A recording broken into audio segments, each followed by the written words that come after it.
Salam alaikum les loukoum, comment vous allez? Ici c'est Moha Jackson. Donc aujourd'hui j'ai des abribus, on va voir comment ce business a pu générer des milliards et en génère encore aujourd'hui. On s'est tous déjà abrité sur un abribus quand il pleuvait, tu connais les bails. Ou alors parfois on a attendu le bus qui n'est jamais arrivé, t'es là, t'attends 3 heures, il n'arrive jamais. Mais t'es sur l'abribus, t'es tranquille, tu peux te poser. Hier, je parcourais le dernier classement de challenge des 500 plus grandes fortunes de France et j'ai été interpellé par ce mec, donc Jean-Claude Descaux. Donc en 2023, sa fortune elle est estimée à 4,2 milliards d'euros et il est classé 33e dans ce classement des 500 plus grandes fortunes de France. Ce qui est insolite, c'est qu'il n'a pas fait fortune comme la plupart des personnes.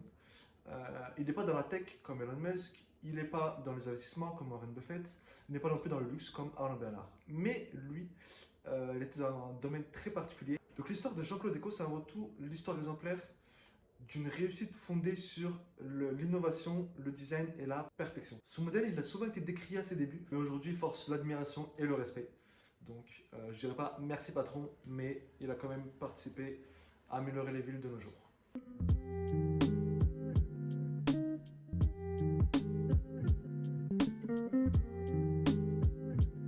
Jean-Claude Decaux est né en 1937 à Beauvais dans une famille modeste de marchands de chaussures. Donc ses parents avaient une boutique et à 15 ans, il a eu l'envie d'aider ses parents.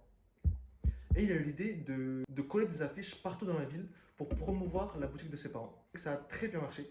Ça a fait rupture de stock alors que c'était rarement arrivé auparavant.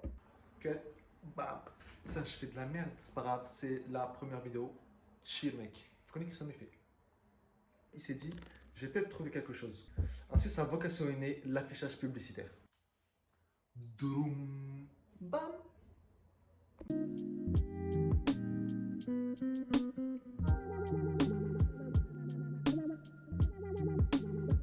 Donc, en 1955, Jean-Claude Decaux crée une société spécialisée dans l'affichage publicitaire d'autoroutes. Donc, ça marche très bien. Pendant des années, il développe son entreprise tranquillement. Puis, un jour, une loi tombe. Donc, une loi de finances qui institue une taxe sur la publicité routière dont le montant est beaucoup trop élevé et condamne son entreprise. Il sera donc obligé de clôturer son entreprise qui fera donc en quelque sorte faillite. Mais il n'est pas bête, il a des idées à la tête. Et il décide donc de faire pareil, mais avec des abribus. Il a donc l'idée d'en faire des supports publicitaires comme il le faisait un peu sur les autoroutes. C'était la publicité qui... J'en ai marre, je comprends rien, j'arrive pas à parler. Donc en 1964, il décide de créer sa deuxième société, donc JC Déco, donc Jean-Claude Déco quoi. L'idée était de proposer aux communes gratuitement des abribus qui seraient financés par la publicité. C'est très stratégique parce que c'est un endroit où il y a beaucoup de passages et où les gens ne font rien à part attendre. Donc il y a vraiment du temps disponible à la pub. Et regardez-vous par exemple aujourd'hui, on regarde souvent les pubs dans le métro ou à l'abribus. Moi je prends plus le bus. Non, je suis toujours pauvre. Petite parenthèse, je dois préciser que on dit que c'est lui qui a créé les abribus, mais ça existait déjà auparavant. Ça s'appelait des aubettes. Jean-Claude Decaux disait: je n'avais jamais envisagé de travailler autrement qu'à mon compte parce que j'avais un caractère impossible. Donc, une fois qu'il a créé cette entreprise, il a fait le premier test à Lyon. Donc, le maire de l'époque, Louis Pradel, a été séduit par son idée et son dynamisme. Et c'était le premier maire à lui faire confiance, avec l'installation et l'entretien de 40 abribus. Donc, la machine est enclenchée, mais la prise de risque est énorme. Jean-Claude disait: je ne vends pas des mètres carrés, je vends des emplacements bien propres et bien éclairés. Puis 10 ans plus tard, donc en 1980, JC Decaux se porte incroyablement bien et s'expande de plus en plus à l'international avec de nombreux pays tels que l'Allemagne, l'Espagne ou le Royaume-Uni, puis les États-Unis en 1994. Donc ça a été vraiment un succès planétaire. Il a eu très peu de concurrence.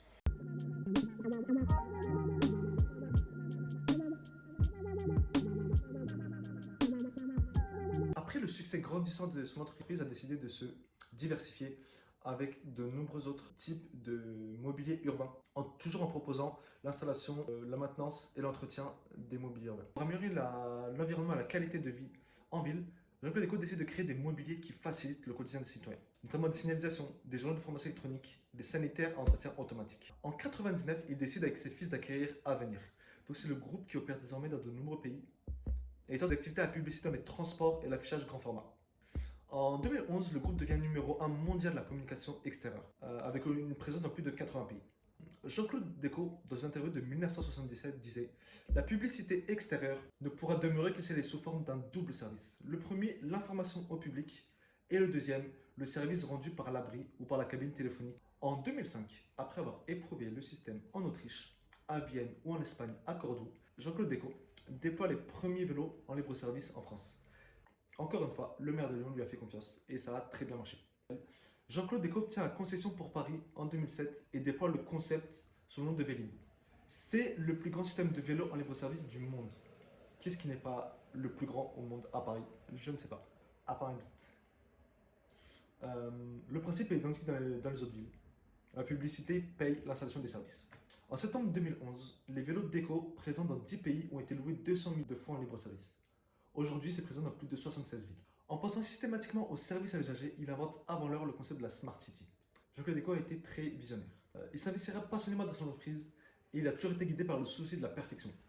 Sa devise, c'était « Seul le meilleur est acceptable ».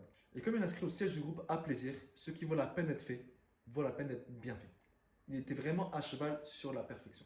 Il a toujours été soucieux de l'esthétique urbaine et dès les années 90, il choisit de faire appel à de nombreux architectes très connus comme Jean-Michel Wilmot, Norman Foster, Philippe Cox ou encore Mario Bellini.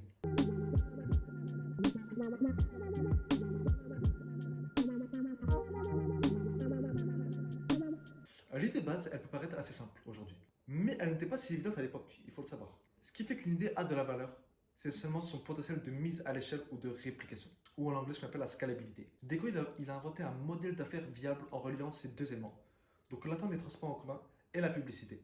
On dit souvent que l'intelligence, c'est savoir faire des connexions.